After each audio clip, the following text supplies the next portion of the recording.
నమస్కారం. ఈరోజు స్టూడియోలో మనతో పాటు ఉన్నారు ప్రముఖ జ్యోతిష వాస్తు పండితులు మరియు పంచాంగకర్త బ్రహ్మశ్రీ డాక్టర్ నాయకంటి మల్లికార్జున శర్మ గారు. సో గురువు గారితో మాట్లాడి మరిన్ని విశేషాలు తెలుసుకుందాం. నమస్కారం గురువు గారు. గురువు గారు, మనకి ఈ నెల 19వ తారీఖు నుంచి చూసుకున్నట్లయితే శుక్రుడు అనేది మారబోతున్నాడు. అంటే మేషరాశిలో నుంచి వృషభ రాశిలోకి వెళ్తున్నారు కాబట్టి సో మనకి ఏ రాశుల వారికి బాగుంటుంది అంటారు? తప్పకుండా. ఓం శ్రీ గురుభ్యో నమః. శుక్రగ్రహం, శుక్రుడు సుఖాన్ని భోగాన్ని సౌఖ్యాన్ని ఇచ్చేది, వివాహకారకుడు కూడా శుక్రుడే. ఈ శుక్రగ్రహం యొక్క అనుకూలత అనేది ఎవరికైనా ఉండాలి. అంటే వివాహం అనేది జరిగితేనే సంతానం కలుగుతుంది. వివాహం లేదు అనుకో మనిషి డబ్బులు సంపాదించడం కూడా దండగే. అంటే సంతానం ఉంది అనంటేనే డబ్బుల యొక్క ప్రాధాన్యత ఉంటుంది. అంటే ఒక సృష్టి ధర్మం లాంటిది. అంటే సుఖాన్ని భోగాన్ని సౌఖ్యాన్ని కళలకు సంబంధించింది శుక్రగ్రహం. అంటే వీనస్ ప్లానెట్ అనేది రిప్రజెంటివ్ చేసేవన్నీ కూడా మ్యాటర్ స్టేటస్ని రిప్రజెంటివ్ చేసే ప్లానెటే శుక్రుడు. శుక్రగ్రహం అనేది అనుకూలంగా ఉంటేనే వివాహం జరుగుతుంది. వివాహం తర్వాత సంతానం కలిగే అవకాశం ఒకటి ఉంటుంది. అంటే ఏ తల్లిదండ్రులైనా డబ్బు సంపాదిస్తున్నాడంటే పిల్లల గురించే. అంటే శరీరంలోంచి ఆనంద ధాతు హృదయంలోంచి కదిలితే సంతానం కలుగుతుందని శాస్త్రంలో చెప్పబడింది. శుక్రుడు ఏదైతే వృషభ రాశిలో ఉండటం వల్ల, వృషభ రాశిలోకి మారటం వల్ల కొన్ని ప్రత్యేకమైన విషయాలనే ఒకటి ఉంటుంది. అంటే శుక్రుడు సంబంధించిన ఇక్కడ శుక్రుడు వల్ల కొన్ని రాజయోగాలు కలుస్తాయి. అంటే ఇక్కడ వృషభ రాశిలో ఈ నెలలో శుక్రుడు, గురువు, రవి కొన్ని గ్రహాల యొక్క సంచారం జరుగుతుంది. ఇక్కడ ఆ సంచారం వల్ల ఏంటంటే కొన్ని శుభయోగాలు జరిగే అవకాశాలు ఎక్కువ ఉంటాయి. ప్రత్యేకంగా మనం శుక్రగ్రహాన్ని తీసుకున్నాం అనుకోండి, మేషరాశి వాళ్ళకి ఎలా ఉంటుంది అంటే శుక్రాదిత్య రాజయోగం వల్ల కాంట్రాక్టులు చేతికి రావటం ఒకటి, ఫైనాన్షియల్ పరంగా ఆర్థికంగా ప్రయోజనాలు కలగటం ఒకటి, అలా ఆర్థిక పరిస్థితులు కూడా బాగా మెరుగుదల జరిగే అవకాశాలు ఎక్కువగా ఉంటాయి. అలా కొన్ని సమస్యలు కూడా పరిష్కారం కావటం, ఆ పరిష్కారంతో పాటు కొన్ని కోరుకున్న కోరికలన్నీ కూడా నెరవేరటం, వివాహం కాని స్త్రీ పురుషులందరూ కూడా వివాహం జరిగే అవకాశాలు ఎక్కువగా ఉంటాయి.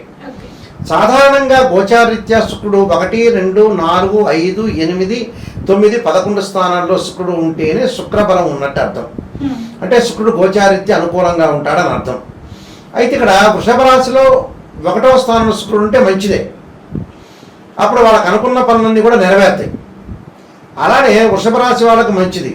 అలానే ఇక్కడ మిగతా రాశులు మనం చూసామనుకోండి, వాళ్ళకు కూడా కొంత అనుకూలమైన ఫలితాలనే వస్తాయి. దానికి ముఖ్యంగా మనం చూడాల్సిన పని ఏంటంటే 1, 2 నేను ఇందాక చెప్పినట్టుగా 4, 5, 8, 9, 11 రాశుల వాళ్ళు ఎవరైతే ఉంటారో వాళ్ళకి అనుకూలమైన ఫలితాలు ఉంటాయి. ఇప్పుడు మేషరాశి వాళ్ళకి మంచి ఫలితం ఉంటుంది. అంటే మేషరాశి వాళ్ళకి కాంట్రాక్ట్లు లభించడం, వ్యాపార పరంగా అనుకూలంగా ఉండటం, పనులలో ముందుకు వెళ్ళటం, ఉద్యోగ పరంగా అనుకూలంగా ఉండటం, ప్రతి పనిలో కూడా చాలా అద్భుతమైన రిజల్ట్స్ వచ్చే అవకాశాలు ఎక్కువ ఉంటాయి. చాలా అద్భుతంగా ఉంటుంది. ఎవరికి? మేషరాశి వాళ్ళకి అనుకూలంగా ఉంటుంది. అలాగే వృషభ రాశి వాళ్ళకి కూడా వివాహ ప్రయత్నాలు సఫలీకృతం కావటం, ప్రతి పనిలో కూడా ముందుకు వెళ్ళటం, జాప్యం లేకుండా ఉండే అవకాశం ఉంటుంది. ఆదాయ మార్గాల ద్వారా కూడా అనుకూలంగా ఉండటం, కొన్ని శుభవార్తలు వినటం ఒకటి, ఉద్యోగ ప్రయత్నాలు సఫలీకృతం అయ్యే అవకాశాలు ఎక్కువగా ఉంటాయి వృషభ రాశి వాళ్ళకి. అలానే మిగతా ముఖ్యంగా మనం మిథునము, కర్కాటకం తీసుకున్నాం అనుకోండి, కర్కాటక రాశి వాళ్ళకి 11వ స్థానంలో శుక్రుడు యొక్క సంచారం. కర్కాటక రాశి వాళ్ళకి పొలాలు అమ్ములు పోవటం, ఆర్థిక పరంగా లోటు లేకుండా ఉండటం, నూతన వ్యాపార భాగస్వామ్యం కలిసి వచ్చే అవకాశం ఉంటుంది, వివాహ ప్రయత్నాలు సఫలీకృతం కావటం, సంతానం కలిగే అవకాశాలు బాగా ఎక్కువగా ఉండటం, కొన్ని శుభవార్తలు వినే అవకాశాలు ఎక్కువగా ఉంటాయి. అంటే వాళ్ళ కర్కాటక రాశి వాళ్ళకి 11వ స్థానంలో ఉంది కాబట్టి చాలా మంచి ఫలితాలు జరుగుతాయి. దాని తర్వాత మనం చూసుకునేటట్టయితే ఇక్కడ అది కర్కాటక రాశి వాళ్ళకి మంచి ఫలితాలు వస్తాయి. దానితో పాటు మిగతా రాశులు ఎవరైతే ఉంటారో, అంటే మిగతా రాశులను మనం చూస్తే ముఖ్యంగా సింహరాశి వాళ్ళకి, సింహరాశి వాళ్ళకి వచ్చేటప్పటికల్లా వాళ్ళకి ముఖ్యంగా ప్రధానంగా వాళ్ళ యొక్క స్థితిగతుల్లో కొన్ని మార్పులు ఉంటాయి. మార్పులు అంటే ఏమిటి అని అంటే కొంత జాగ్రత్త పడాల్సిన, అంటే ఆర్థిక పరంగా జాగ్రత్త పడాలి సింహరాశి వాళ్ళు. అంటే ఆర్థికంగా డబ్బులు ఖర్చు పెట్టుకోకుండా చాలా జాగ్రత్తగా ఆలోచన చేసి ముందుకు వెళ్ళాలి. అంటే ప్రతి పని కూడా కొంత లోటు లేకుండా చేయడం అనేది చాలా ఇంపార్టెంట్ ఇక్కడ. దానితో పాటు మనం కన్యా రాశి వాళ్ళని మనం తీసుకున్నాం అనుకోండి, కన్యా రాశి వాళ్ళకి అద్భుతమైన రిజల్ట్స్ వస్తాయి. ఆర్థికంగా ప్రయోజనాలు కలుగుతాయి, ఉద్యోగంలో ప్రమోషన్లు, స్థానచలనం జరగటం ఒకటి, అనుకున్న ప్రయత్నాలన్నీ కూడా జీవితంలో సంతోషకరమైన వార్తలు, కొత్త ఉద్యోగాలు, కొత్త విషయాలు, అకస్మాత్తుగా ధనం లాభం కలగటం ఒకటి, దాంతో వృత్తిలో నూతనంగా ఏదో కొన్ని విషయాలని చేపట్టాలని కొన్ని ఆలోచనలు పెరగటం ఒకటి. ఆ ఆలోచనలు ప్రజెంటేషన్ చేస్తారు కరెక్ట్గా. మనకు ఆలోచన పెరగటమే కాదు కదా, దాన్ని ఇంప్లిమెంటేషన్ చేయటం కూడా అవసరం. అక్కడ ఆ ఇంప్లిమెంట్ చేసే అవకాశాలు ఎక్కువగా ఉంటాయి. కాబట్టి వీళ్ళకి అనుకూలంగా ఉండే అవకాశం ఉంటుంది. అలానే వృషభ రాశి వాళ్ళకు కూడా కష్టపడిన దానికి ఫలితం రావటం ఒకటి, అనుకూలంగా ఉండటం ఒకటి, పురోగతి సాధించడం, అంటే ఆర్థిక పరంగా ప్రయోజనాలు కూడా వృషభ రాశి వాళ్ళకు కలుగుతాయి. అందువల్ల ఇక్కడ వీళ్ళందరికీ కూడా కొన్ని ప్రయోజనాలు కలిగే అవకాశాలు ఎక్కువగా ఉంటాయి. అందువల్ల వాళ్ళకి అద్భుతమైన రిజల్ట్స్ వచ్చే అవకాశం ఉంటుంది. దానితో పాటు మిగతా రాశులు, మనం తులారాశి వాళ్ళు ఉన్నారు, ఆకస్మికంగా ధనలాభం, గతంలో ఇచ్చిన పెట్టుబడులన్నీ కూడా ఈ రాశి వాళ్ళకు వచ్చే అవకాశం ఉంటుంది. నూతన వ్యాపారాలు ప్రారంభం చేయటం, విదేశాలకు వెళ్ళే అవకాశాలు, పెళ్లి యొక్క ప్రయత్నాలు చేయటం, నూతన మార్గాల అన్వేషణ ద్వారా కూడా డబ్బులు లభించే అవకాశాలు ఎక్కువ ఉంటాయి. భార్యాభర్తల మధ్యలో కలయిక, కుటుంబ పరంగా ఇబ్బందులు లేకపోవటం, ప్రతి ఆలోచనలో వాళ్ళు ప్రజెంటేషన్ చేసి ముందుకు వెళ్ళే అవకాశాలు బాగా ఎక్కువ ఉంటాయి. అంటే ఈ రాశి వాళ్ళకు కూడా, తులారాశి వాళ్ళకు కూడా చాలా శుక్రబలం అనేది ఉండటం వల్ల వాళ్ళ ప్రయత్నం అన్నీ చేయొచ్చు, నూతన వ్యాపారాలు చేయొచ్చు, ప్రయత్నం చేయొచ్చు, అన్నీ కూడా అనుకూలంగా ఉంటుంది. విద్యార్థులకు కూడా అనుకూలంగా ఉంటుంది. అంటే వీళ్ళందరికీ కూడా అనుకూలమైన ఫలితాలు జరిగే అవకాశం ఎక్కువగా ఉంటుంది. అలానే తులారాశి వాళ్ళతో పాటు ముఖ్యంగా నేను ఇందా చెప్పినట్టుగా కన్యారాశి వాళ్ళకి అద్భుతమైన రిజల్ట్స్ వచ్చినాయి, తులారాశి వాళ్ళకి బాగున్నాయి, వృషభ రాశి వాళ్ళకి బాగున్నాయి, మేష రాశి వాళ్ళకి బాగుంది, కర్కాటక రాశి వాళ్ళకి బాగుంది. వీళ్ళందరికీ కూడా చాలా అద్భుతమైన రిజల్ట్స్ వచ్చే అవకాశాలు బాగా ఎక్కువ ఉంటాయి. అలానే ఇక్కడ ముఖ్యంగా ఇంకా మిగతా వాటికి మనం చూసామంటే మకర రాశి వాళ్ళకు కూడా అనుకూలమైన ఫలితాలు ఉంటాయి. శుక్రగ్రహం వల్ల ఇప్పుడు వృషభ రాశిలో శుక్ర సంచారం వల్ల మకరము, కుంభం, మీనం, మేషం, వృషభం 5వ స్థానంలో ఉన్నాడు. 5వ స్థానంలో కూడా సంతాన పరంగా ఇబ్బందులు లేకపోవటం, మంచి సంతానం కలిగే అవకాశం ఉంటుంది, విందులు వినోదాల్లో పాల్గొనే అవకాశాలు ఉంటాయి. వృత్తిరీత్యా వీళ్ళకి అవార్డులు, రివార్డులు, ప్రశంసలు రావటం ఒకటి, వ్యాపార పరంగా ముందుకు వెళ్ళొచ్చు, ప్రయాణాలు చేసే అవకాశాలు ఎక్కువ ఉంటాయి. అంటే ప్రతిదీ కూడా వాళ్ళొక గమ్యం అనేది దొరికే అవకాశం ఉంటుంది. అంటే నేను ఇలా చేయాలి, గతంలో ఏదైతే గమ్యం లేదో, దారి అనేది కనపడదో, ఇప్పుడు దారి కనపడే అవకాశాలు ఎక్కువ ఉంటాయి.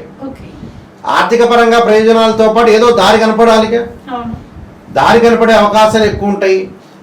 పిల్లల ద్వారా కూడా కొన్ని శుభవార్తలు వినే అవకాశాలు, పిల్లల యొక్క పెళ్లిళ్లలో కూడా పాల్గొనే అవకాశాలు ఎక్కువగా ఉంటాయి. అంటే ప్రధానంగా వాళ్ళ యొక్క స్థితిగతులు మారిపోయే అవకాశాలు ఎక్కువగా ఉంటాయి. అది మంచిదేగా, దానివల్ల మంచి ప్రయోజనాలు జరిగే అవకాశం అనేది ఎక్కువ ఉంటుంది కదా. అలాగే కుంభరాశి వాళ్ళకు కూడా మంచి ప్రయోజనాలు జరుగుతాయి. కుంభరాశి వాళ్ళకి ఆర్థిక పరంగా ప్రయోజనాలు బాగా జరుగుతాయి. అంటే అనుకున్న విషయాల్లో ముందుకు ఛేదించే అవకాశాలు ఎక్కువ ఉండటం ఒకటి, ప్రతి ఆస్తులు కలిసి వచ్చే అవకాశాలు, ఆకస్మికంగా కొంత ధనలాభం కలగటం, బంగారు ఆభరణాలు, అలాగే కార్లు, వాహనాలు కొనుగోలు చేసే అవకాశాలు బాగా ఎక్కువ ఉంటాయి. అలాగే ధనుసు రాశి వాళ్ళకు కూడా కలిసి వచ్చే అవకాశం ఉంటుంది. జీవితంలో పోటీ పరీక్షల్లో ఎదుర్కొనే అవకాశం ఎక్కువ ఉంటుంది. పురోగాభివృద్ధి కలగటం ఒకటి, వైవాహిక జీవితంలో ఆనందము, బంగారు ఆభరణాలు, దుస్తులు కొనుగోలు చేసే అవకాశాలు మెండుగా ఉంటాయి. అంటే వీళ్ళందరికీ కూడా, ఈ రాశుల వాళ్ళందరికీ కూడా అనుకూలంగా ఉండే అవకాశం ఖచ్చితంగా ఉంటుంది. కాబట్టి ప్రతి ప్రయత్నాన్ని వీడు సఫలీకృతం చేసుకుని ముందుకు వెళ్ళారంటే జీవితంలో వాళ్ళకి మంచి జరిగే అవకాశం ఖచ్చితంగా ఉంటుంది. శుక్రుడు మేషంలో నుంచి వృషభంలోకి మారడం వల్ల ఏ ఏ రాశుల వారికి బాగుంటుంది, ఏ ఏ రాశుల వారికి బాగాలేదు అనే అంశం గురించి అయితే మాకు తెలియజేశారు. మనకి చెప్పారు మీరు 6 రాశుల వారికి చాలా అద్భుతంగా ఉంటుందని చెప్పేసి. సో మనకి ఎంత బాగున్నా కానీ బట్ ఎక్కడో ఒక చోట చిన్న దోషమైనా ఖచ్చితంగా ఉంటుంది. సో దానికి వారు ఈ 6 రాశుల వారు ఎటువంటి పరిహారాలు చేసుకుంటే బాగుంటుంది? ఈ మేషాది ద్వాదశ రాశుల వాళ్ళందరూ కూడా శుక్రగ్రహం యొక్క అనుకూలతకి లక్ష్మీదేవిని ప్రార్థన చేయాలి. అన్ని రాసుల వాళ్ళు, అంటే పాదరసపు లక్ష్మీ గణపతి ఒకటి ఉంటుంది, ఆ పాదరసపు లక్ష్మీ గణపతిని ప్రార్థన చేయాలి. అంటే లక్ష్మీ ఏదైతే ఇక్కడ కనకధార స్తోత్ర పారాయణం చేయటం ఒకటి, అలానే ఈ విష్ణు సహస్రనామం పారాయణం చేయటం వల్ల మంచి జరిగే అవకాశం ఖచ్చితంగా ఉంటుంది. అలానే ఓం నమః శివాయ పంచాక్షరి, ఓం నమో నారాయణాయ నమః అనే అష్టాక్షరి మంత్రం చేయడం వల్ల కూడా శుక్రుడు యొక్క అనుకూలం, అంటే ఆదిశంకరాచార్య విరచిత కనకధారా స్తోత్ర పారాయణం చేయటం వల్ల వాళ్ళకి ధనం కలిసి వచ్చే అవకాశం ఉంది. ఇక్కడ వీళ్ళందరికీ కూడా శుక్రుడు యొక్క అనుకూలత అందరికీ ఉంది. కొన్ని రాసుల వాళ్ళకి చాలా అద్భుతంగా ఉంది, కొన్ని రాసుల వాళ్ళకి లేని వాళ్ళు అలాంటి వాళ్ళు చేసుకోవచ్చు. ఇప్పుడు సుమారంగా మేషరాశి వాళ్ళకి, వృషభ రాశి వాళ్ళకి, కర్కాటక రాశి వాళ్ళకి, అలానే కన్యా రాశి వాళ్ళకి బాగుంది, తులారాశి వాళ్ళకి బాగుంది, మకర కుంభ రాశుల వాళ్ళకి బాగుంది, ధనుసు రాశి వాళ్ళకి కూడా బాగుంది. వీళ్ళు కాకుండా మిగతా రాశుల వాళ్ళు ఎవరైతే ఉంటారో వాళ్ళందరూ కూడా శుక్రుడి యొక్క అనుకూలతకి ఇవన్నీ కూడా చేయటం వల్ల ధనం కలిసి వచ్చే అవకాశం ఎక్కువగా ఉంటుందమ్మా. ఓకే గురువు గారు, శుక్రుడు చేంజ్ అవ్వడం వల్ల అంటే మేషంలో నుంచి వృషభంలోకి వెళ్ళడం వల్ల ఏ రాశుల వారికి బాగుంది, ఏ రాశుల వారికి బాగాలేదు, అలాగే బాలేని రాశుల వారు ఎటువంటి పరిహారం చేసుకుంటే వారికి ధన ప్రాప్తి కలుగుతుంది అనే అంశం గురించి అయితే మాకు చాలా చక్కగా తెలియజేశారు. ధన్యవాదాలు. నమస్కారం.